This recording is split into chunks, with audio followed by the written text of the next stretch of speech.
Halt! Are there any rebels in this group? I'm the ghost of a Civil War soldier. Colonel O'Rourke was my captain, and of course Colonel O'Rourke defends a bridge down across the Genesee.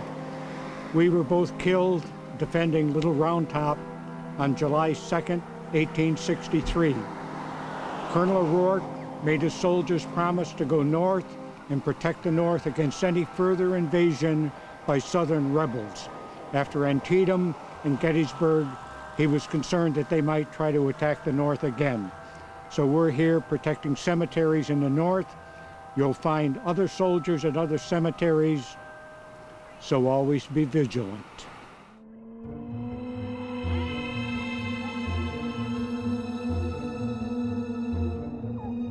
Skulls with wings, cherubs in stone, a grave with no name, standing alone. The letters have faded, nearly all gone, only a dents where the name was once drawn. No tears touch the soil, time has passed. Wind kisses a stone whose memory did not last. The stone will soon crumble, nothing to save, and who will remember the lonely old grave?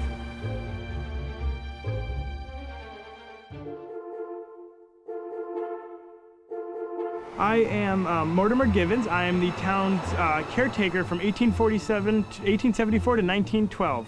I am always here, even in death, taking precious care of the residents that live throughout the graves. First, it's important to know that the original town cemetery actually lied at Penfield Village Corner. It's unknown when the first grave was put to rest there, but it is said that Dr. Dake, the village's first physician, was put to rest there, but there's no document to record this fact. Mr. Penfield's miller, John Stroger, who died on September 8, 1812, and is buried on lot 648, is said to have been the oldest recorded tombstone. There were approximately 200 graves in the first 25 years. In 1837, the Funeral Commission started a log, and in the first year there were 10 burials recorded. It is one of the oldest cemeteries whose lineage goes back to some of the town's pioneers. There are 9 Revolutionary soldiers and even some Civil War soldiers. Timothy Bush, his wife Lydia, and daughter Lavina are also buried in the first section. Timothy, I am told, is related to the ex-president George Bush. Interestingly enough, no tombstone was ever bought. There was a $50 dowry left for it, but nothing was ever purchased. Therefore, Timothy has no grave. So if any of you actually know the president, could you please pass this information on to him? Timothy and I are really looking forward to getting him a proper tombstone. I have many guests and friends ahead of you who would love to come out of their graves and speak to you about their lives and times here. I hope you enjoy your journey and stay warm, because if you get any colder, you could freeze to death, and you might be seeing me sooner than you know. Thank you very much.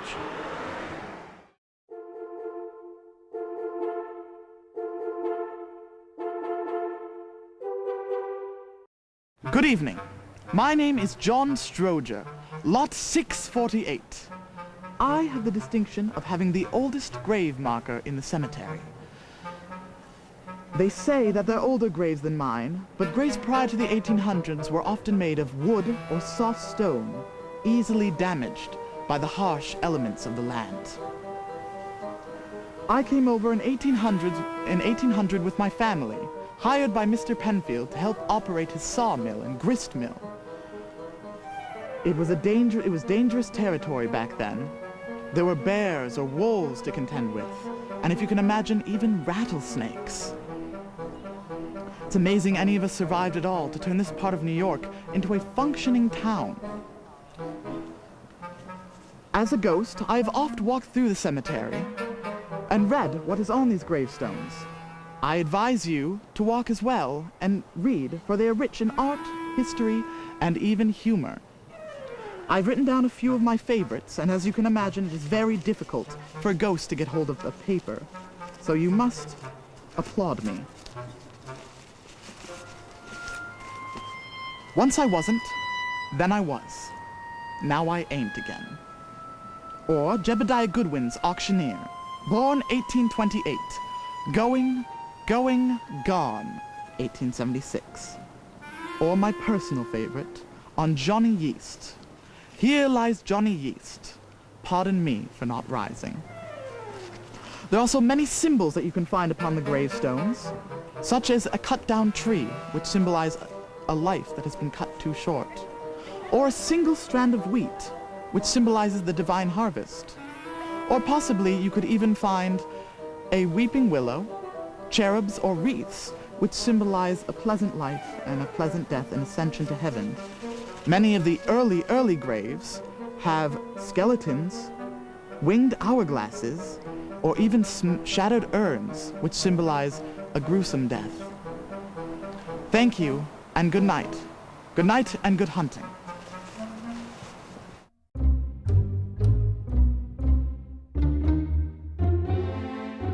Good evening. We are the restless spirits of superstitious legends. Many early burial rites and customs were practiced in order to protect the living by appeasing the spirits who were thought to have caused death. This undoubtedly was a reaction to the multiple deaths caused by transmittable diseases, such as the plague and cholera. These caused many deaths in families, neighborhoods, and entire towns in early America. Some superstitions were based on sound sense. Don't put hats on beds. Head lice. Don't walk under ladders, something may fall. Cover your mouth when you sneeze, don't spread germs. These were often used to teach, as it is easier to scare someone into doing or not doing something than it is to use lengthy explanations, especially in the case of young children. However, many of these superstitions were not made out of common sense, though. They came from ignorance and a fear of the unknown. Many of them, the fear of death. Holding your breath when you pass a cemetery. You must hold your breath when you walk through a graveyard, or you'll breathe in the soul of someone who has recently died. If the deceased has lived a good life, flowers will bloom on his grave, but if he has been evil, only weeds will grow. If several members of a family have died, you tie a red ribbon around everything live that enters the house, including dogs and chickens. This will prevent from further deaths in the family. Never wear anything new to a funeral, especially never new shoes. Always cover your mouth when you yawn. This will prevent your spirit from leaving you and the devil from coming into your body. It is bad luck to meet a funeral procession head on. If you see one coming, turn around immediately. If this is unavoidable, hold on tight to a button until the cortege passes. If rain falls on a funeral procession, this means that the deceased soul will go to heaven. If you hear a thunderclap after a burial, it indicates that the soul of the departed has reached heaven. Always stop the clocks in a death room, or else you have bad luck. A diamond-shaped fold in a linen portends death. If you hear 3 knocks, but no one is there, this means that there's going to be a death. If you hear a dog howling at night when someone in the house is sick, is a bad omen. This omen can be reversed by reaching underneath a bed and turning over a shoe. If you smell roses, but there are none around, this means there's going to be a death. If you leave something that belongs to you to the deceased, then they will come back to haunt you. If you see an owl during the daytime, this foretells death. If you drop an umbrella or open one inside a home, it means there will be a murder inside that house. Have a nice evening.